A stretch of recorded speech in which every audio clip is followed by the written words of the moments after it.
Hello? Okay. Thanks everyone for being here. Today I'm giving a talk on why you should care about polynomials. And if at this point you want to join some other talk or you're a bit tired after lunch, the summary of this talk is that you should care about polynomials because of succinctness. You know, when someone asks me what I do for a living, I usually say, okay, I do proving system. You have these two guys. One is the prover, who is like computationally powerful. The other one is the verifier, and the prover wants to convince the verifier about something. But actually, a day in my life looks something like this.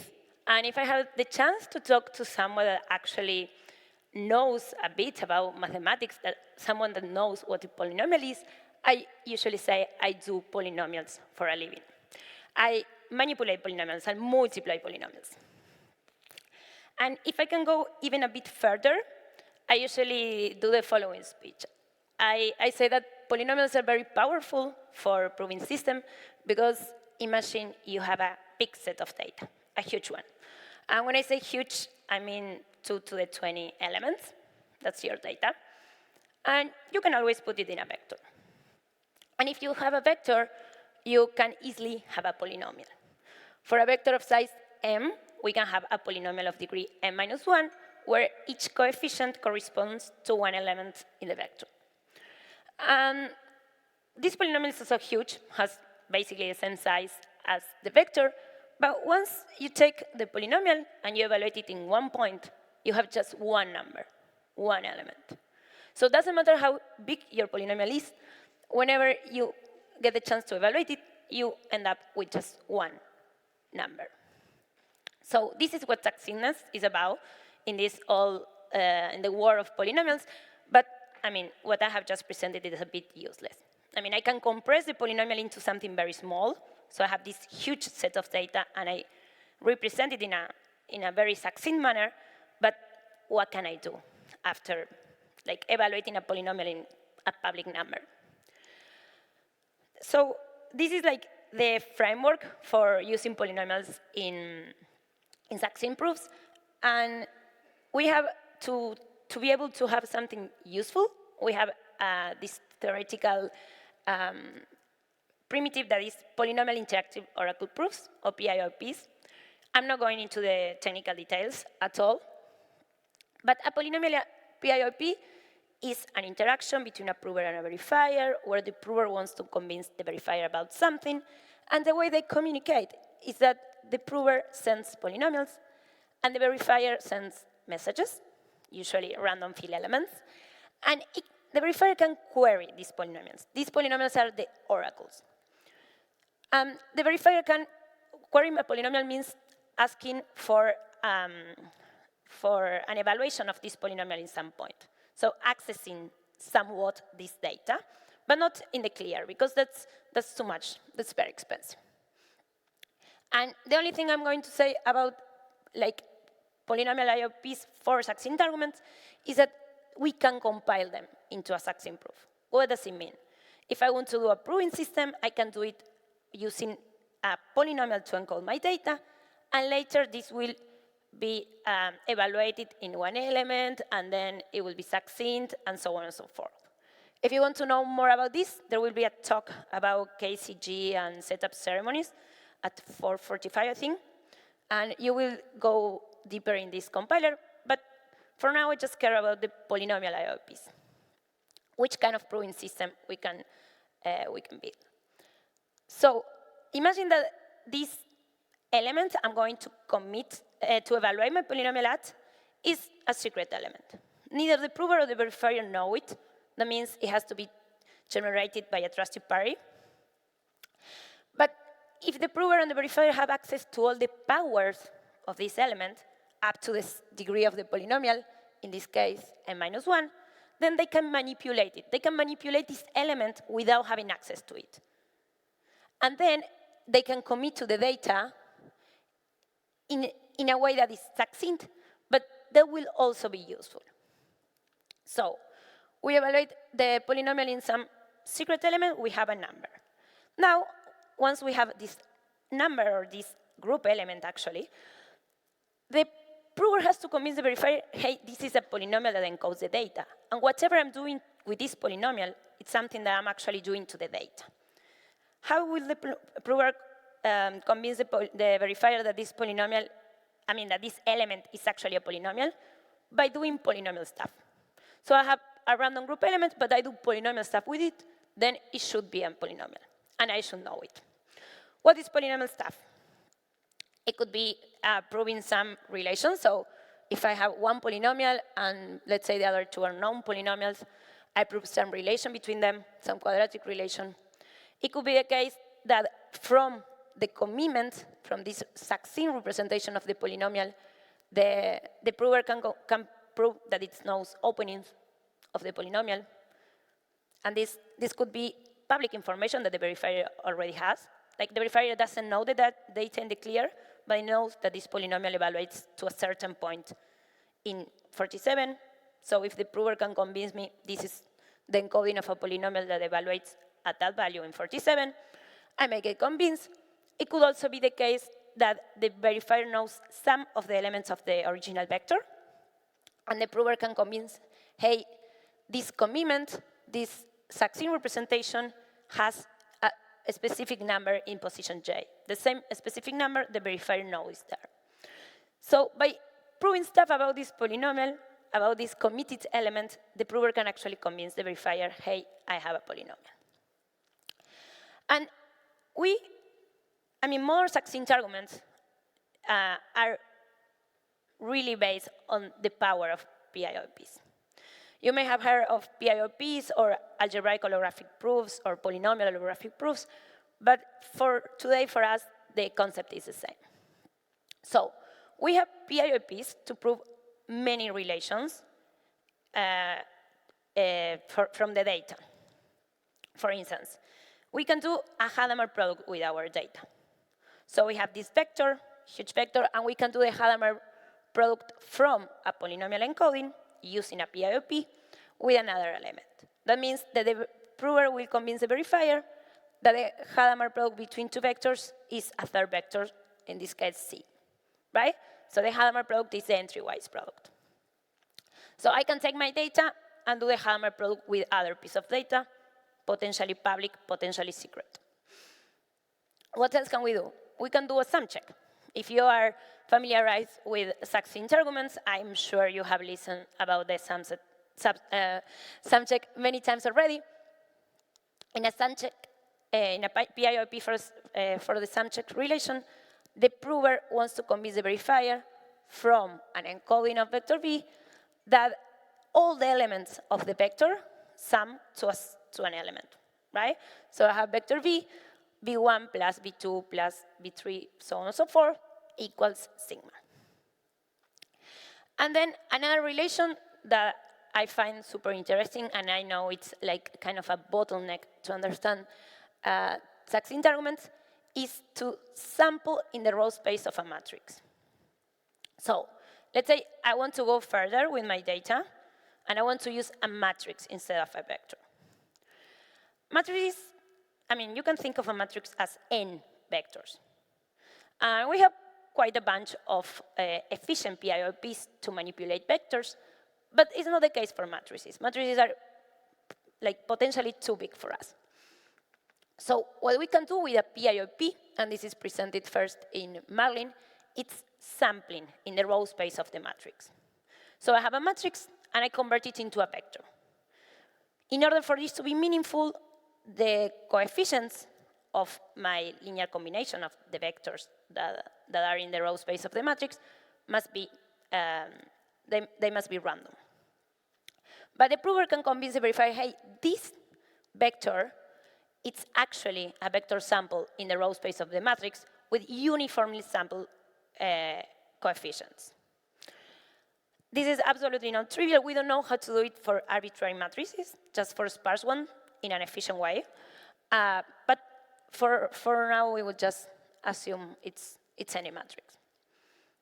So these are three very simple relations that we can prove with PIOPs with respect to data.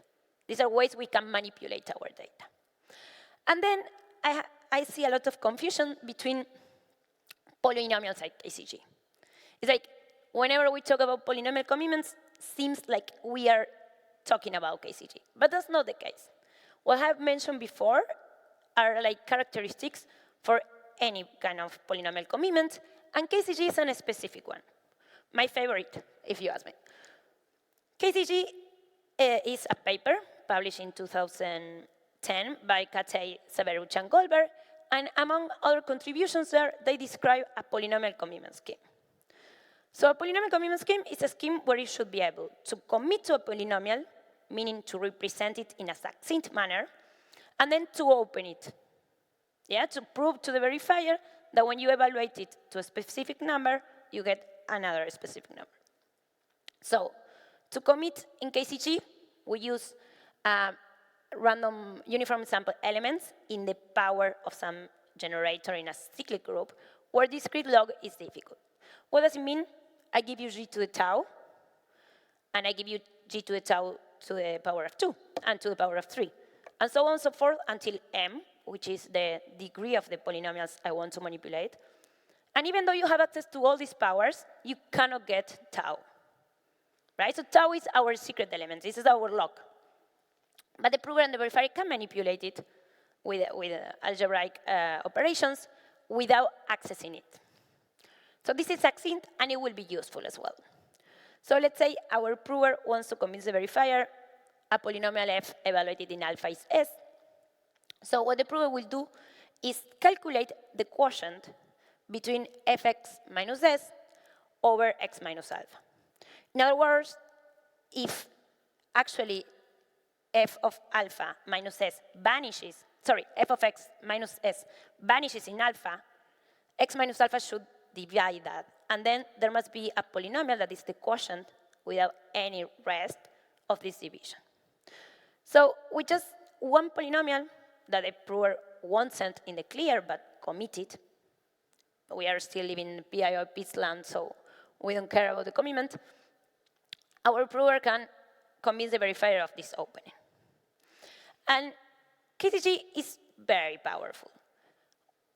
And I find it amazing because it's a very simple idea, and it has a lot of consequences, of nice consequences. So the first thing is that this g to the tau to the 2 is what we call a universal and updatable SRS. That means that if I want to prove many relations, many PIOPs that require a polynomial commitment, I can just compute the SRS once. I can just compute these powers of tau once and reuse them, because they are not tied to a relation. Another interesting thing is that when you are able to open a polynomial, if you commit to this polynomial, if you create this polynomial in a smart way, then you get some advantages.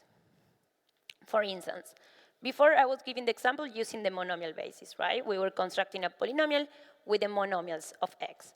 But there is another basis that is quite more interesting than the monomial one, which is the Lagrange basis. So given any set of m elements, in this case, I call them omega, you can construct m polynomials of degree m minus 1 that are a basis of the polynomials of degree m minus 1. And these polynomials have the property that when you evaluate the ith polynomial in the ith element of your set, you get a 1. And if you evaluate it on any other element of your set, you get a 0. So when we encode a huge vector, again, our data, in such, using this basis, we can easily access elements of our vector.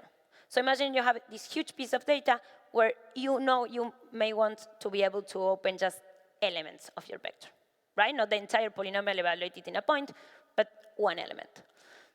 That's as easy as opening the polynomial at one of the sets of the elements of your set, because all the polynomials will vanish except of the ith.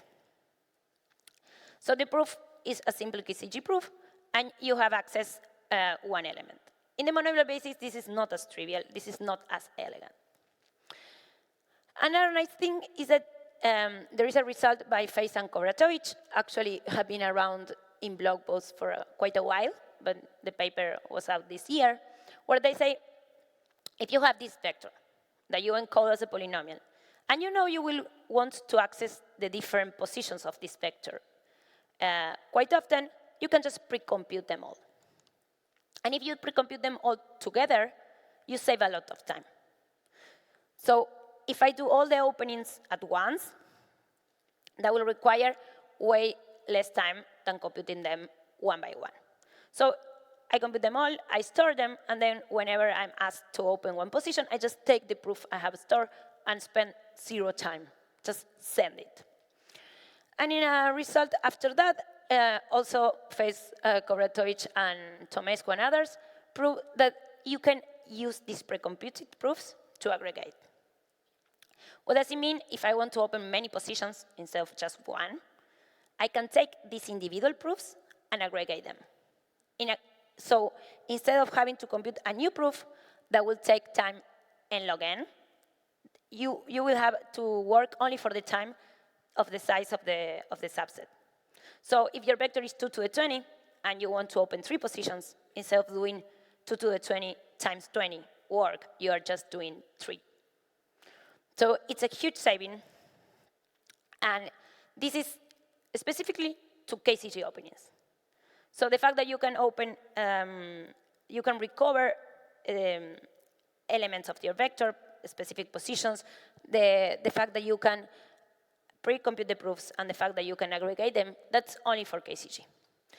And what I will try to convince you is that these 6 kind of like simple relations, simple POEPs that I present to you are enough to at least understand at a high level what most of succinct modern arguments do. So what do you want to do with your data? With your data that is stored in the vector. Let's say you want to do simple stuff, linear algebra. And you may say, Arantxa, you have forgotten about inner product arguments. Because if you are, again, familiarized with succinct arguments, I'm sure you have heard about inner products quite a lot. But the fact is that an inner product can be computed by proving the Hadamard and then the sum check of a vector. So the inner product between 2 vectors is just the sum of the entry-wise products. And if we encode our vectors as polynomials, and then we prove the Hadamard between them, the inner product is just the sum of all the elements of the Hadamard. So what I'm saying, the inner product is solved by the first 3 relations that I presented. And this is, again, not specifically to KCG. This is for all polynomial complement schemes. You want to do a matrix vector product. Right? A matrix vector product will look like this. I want to prove, hey, this matrix multiplied by this vector gives me this vector. Why would you want to do that? Well, I'm not going into details, but by having matrix vector product, you can have membership proofs, you can have lookups, you can have permutations, you can have subset openings. Not the most efficient ones, probably, but again, at least you will have an intuition on how these arguments work. So if you want to do a matrix vector product, we don't know how to do it, but we know how to do inner products. So let's use the result by Marlene to put our matrix into a vector, and then what we have to do is just an inner product, right?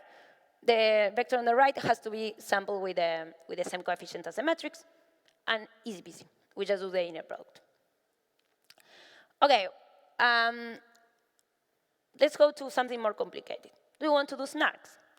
SNARKs are proving system for general computations. So you take your NP complete computation, you can express it as a circuit, and then you can use a constraint system to represent satisfiability of this circuit.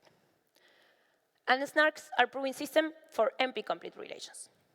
So you can use R1CS, so your circuit is represented as 3 matrices, A, B, and C. And to prove satisfiability of that circuit, you had to prove that there exists a vector Z such that satisfies the relation. But what is this relation? This relation is 3 matrix vector products, including inner products, and then a Hadamard product. So again, from the very basic 3 relations, you are able to basically prove SNARKs. If you have the Plonk arithmetization from the original paper, you will have that you need 3 vectors, A, B, and C, that satisfy this equation where all the Q vectors are public, and then a permutation. But the first equation is just a bunch of inner Hadamard products, and the last one is a permutation. And I told you permutations can be done with matrix vector products. It's not the way it's done in Plonk, it's not the most efficient way, and it's absolutely non-trivial to prove this. But again, it all reduces to the same simple relations. Actually, the permutation in Plonk is done with a grand product argument that if you get familiarized with the grand product argument, you will get familiarized to many other succinct arguments that exploit its succinctness. Let's say you want to do lookups. There were a bunch of lookups in the panel before. So a lookup, a PIP for a lookup basically works with a prover and verifier that have access to some big vector that is public. It's called the table. It's vector T. And then there is another vector F that we want to prove that only takes elements from T. And the most efficient lookup that we have around is CQ. And because we have this public table in a lookup that is going to be used over and over, doing the pre-computation of phase and Karatovich here makes a lot of sense. And in CQ, they take this equation for logarithmic derivatives. And it's an equation that is quite difficult. It's a rational function. It's not a polynomial, what we have. But the idea is that T are the elements of table T, Fi's are the elements of vector F, and M will be 0 if Mi will be 0 if Ti is not in F. It will be 1 if Ti is 1 time in F, and so on and so forth. It will be 5 if Ti is 5 times in F. And proving that this equation holds is enough to prove that F is a lookup on table T.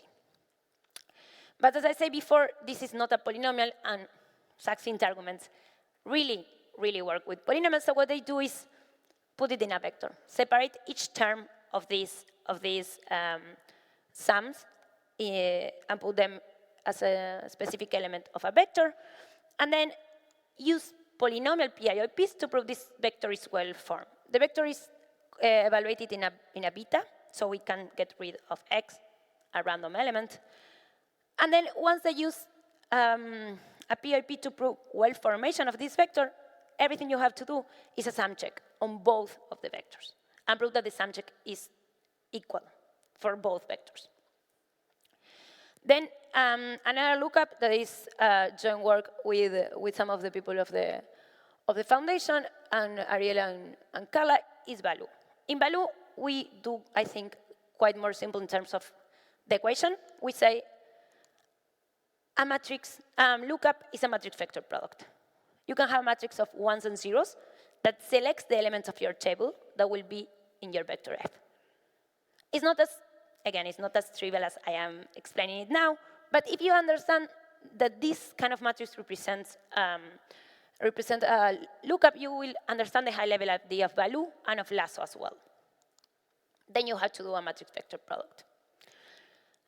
And let's go a bit further with multivariate arguments. Multivariate arguments are a thing these days. Why? Because succinct arguments rely a lot on the sum check. And the sum check in the multivariate setting is way more efficient than in the univariate setting. So if we can move to the multivariate setting, we have chances of having more efficient arguments. This transformation is not trivial at all, but here I took two examples, Spartan and Hyperplonk, and what they both do when constructing their multivariate SNARKs, one for R1CS and the other for the Plonk arithmetization, is constructing PIOPs for multivariate polynomials for the simple relations that I mentioned before. So you have the sum check, you have a zero check, which is a polynomial equation as the first one I mentioned, permutation, lookup, matrix vector products, Hadamard. If you want to do folding, folding is like hot topic these days, and a folding scheme is a scheme where you want to aggregate many instances of some relation, so then you can prove them all together at the price of one proof system. And there are two very recent works, Hypernova and Protostar, and again, it's not as trivial as just folding the basic relations. But if you know how to fold these basic relations, if you actually get to try to fold these basic relations, you will understand as well at a high level at least hypernova and protostar. Why? Because they have to fold a matrix vector product, an inner product, a Hadamard product. Also a lookup in the case of hypernova and a permutation relation. So what I'm saying in this talk is that there are actually few simple relations that help us build all modern succinct arguments. And if you are developers or if you work a lot with these succinct arguments and you think it's kind of like some black box, I'm trying to encourage you to manipulate these polynomials to get used to them, because it's really not that much that we use. When you read the papers, it seems like a lot of complicated techniques that are there, but at the bottom, always you have these very simple relations that will help you understanding all these works. Actually, something I have not mentioned in this talk, I'm sure you have all connected to the Devconnect Wi-Fi, which password is blobs are coming. What are blobs? Are KCG commitments to data. And to manipulate these blobs, we will use PIOPs. So my takeaway, guys, is do your algebra, work a bit with polynomials, and don't be scared of them. They are simple, and they are super useful. So that's all. Thank you.